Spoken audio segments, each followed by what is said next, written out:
Bonjour tout le monde, bon après-midi. I wish to sincerely congratulate all the graduates assembled here. You have achieved one of my life's unfulfilled dreams by attending university.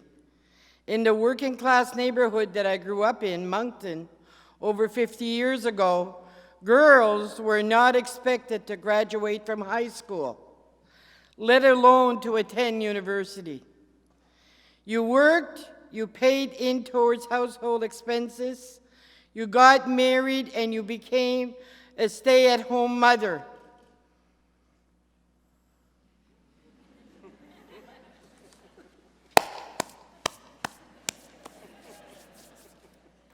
Some of you thought we had moved. Look around today. We have. De mon côté, mon premier modèle et le plus important dans ma vie fut ma mère. Elle représente pour moi l'image idéale d'une personne dévouée par sa communauté. Elle était politiquement très active et a pris le temps de faire du bénévolat où et quand cela était nécessaire. Elle m'a enseigné le vrai sens du mot communauté. Never, never in my community growing up was there a child hungry, ever. My mother knew all the families. My mother fed all the children. Ma mère n'a jamais fait une soupe, elle a toujours fait 2 soupes. J'ai grandi avec un cœur d'une maman incroyable. J'ai continué le travail de ma mère comme mes sœurs et mes frères l'ont fait aussi. Vous avez dit aujourd'hui merci à quelqu'un qui a été là pour vous autres parce que vous êtes ici. Moi, aujourd'hui, je peux dire merci à ma mère, du fond du cœur que je l'aime. La plus vieille que je deviens, le plus que j'aime ma mère. From there, I progressed to starting up the Moncton Head Start, where we specialize in working with disadvantaged families and preschool children who experience a wide range of social challenges: abuse, poverty, single parents, illiteracy, and so on. We gathered a young team of dedicated helping professionals, teachers, home economists, social workers. The people we worked with taught me what it meant to be marginalized, to be hungry, not to have dreams, and to suffer the numbing effects of abuse and poverty in many forms. I was exposed to Abraham Maslow's hierarchy of needs. My mother knew him well, didn't she? My mother knew Maslow. She knew you had to feed people. She knew you had to care for people. She knew you had to love people before they could make anything of their lives. She understood that, my mother. Listen. Of the need of people to gain supportive shelter, adequate food and clothing, and security before being able to develop as a literate, socially skilled person able to participate in our community. Too many of our programs attempted to start working on self-actualization goals when people were hungry, scared, and had no place to live. That's going to be such a message for you from now to the next 50 years. When you sit with someone, are they hungry? Do they have a place to live? That's going to be so important for you to know and to have the feeling that you can tell if they are or not. Je me suis lancée en politique fédérale en 1997 comme députée pour la circonscription de Moncton Riverview et Dieppe, afin d'amener mes expériences à une autre échelle. J'ai eu le privilège de servir dans le cabinet du Premier ministre Jean Chrétien, et la question des sans-abri était une question nationale importante à cette époque. J'ai pu visiter notre pays d'un océan à l'autre, visiter des grandes et moins grandes collectivités, parler aux gens et de voir où ils vivent. Nous avons visité tous les types de personnes marginalisées, les personnes sans abri, les travailleurs pauvres, les personnes avec troubles psychiatriques sévères et souvent avec dépendance, et les personnes en conflit avec la loi et la société. Après ce voyage, nous avons mis en place une initiative nationale pour combattre l'itinérance, donnant aux communautés partout au Canada l'opportunité de développer leurs propres solutions. Jamais, jamais, jamais que je passe à côté d'une personne qui est sur la rue sans lui donner quelque chose. Jamais de ma vie. And when I give the homeless person something, to say thank you to mom and dad for doing what they did for me. If it wasn't for them, maybe I wouldn't be with you today. Don't ever forget that the person you walk by on the street have a mother and a father, brothers and sisters. Some of them, many of them have families. Some of them have no families at all. If you don't have money, you know what's more important? You know what they told me when I traveled across the country? It's when people pass and smile at us. That means more to us than the money they give us. They smile. Next time you pass in front of somebody on the street, if you don't want to give them money, that's fine, but give them a smile. It means so much to them. The last few years, I have been very fortunate to work with the Mental Health Commission of Canada on a demonstration research project called At Home Chez Soi. It's the largest research project of its kind in the world, testing housing first as an approach to helping people with mental illness to leave homelessness. The research component was done in partnership with faculty and students from l'Université d'Ottawa et l'Université de Moncton. We recently released the final report on the project. The research finding shows that putting people with mental illness and a history of homelessness in regular housing that they choose. Can you imagine that? They were going in housing that they choose. How often does someone living in poverty and someone with a mental illness have choices? We tell them where they're going to live. We tell them what they're going to do. At Home Chez Soi gave them that choice. They lived in your neighborhood with private landlords, and they had a choice in what neighborhood they wanted to live.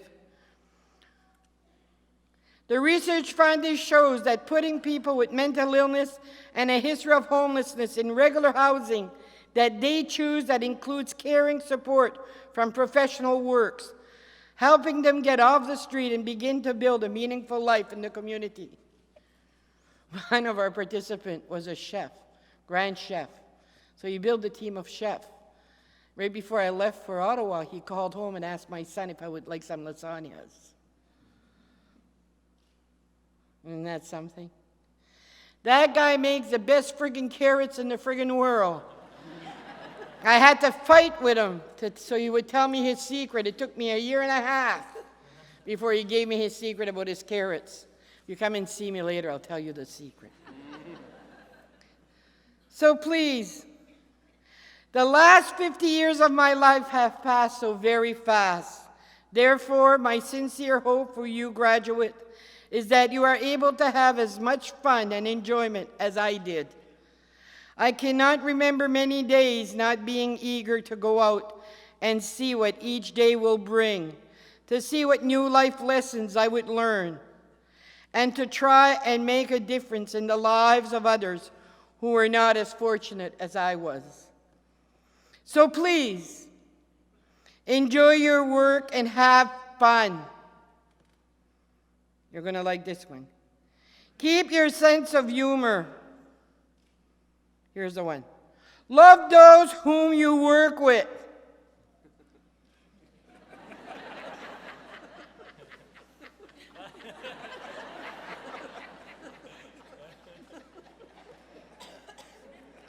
And those you are working for. And above all, keep caring for those persons who have had so little of it in their life.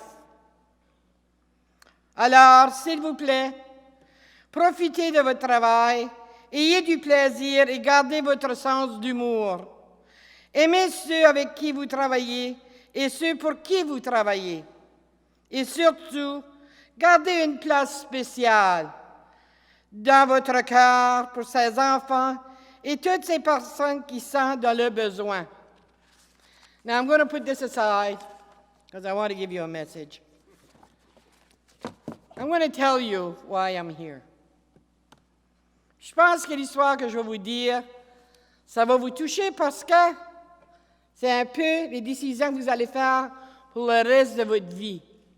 Once you graduate and you get into your country, your work is going to be so important in the field that you chose. And if you chose the field that you chose, it means that you care. It means that you want to change things in your country. It means that you believe in your country. I came from a small community, as I told you. And my school, Verdun, grade 1, 2, and 3, was in my backyard. When I was in grade 4, they built a big school, École Beau Séjour.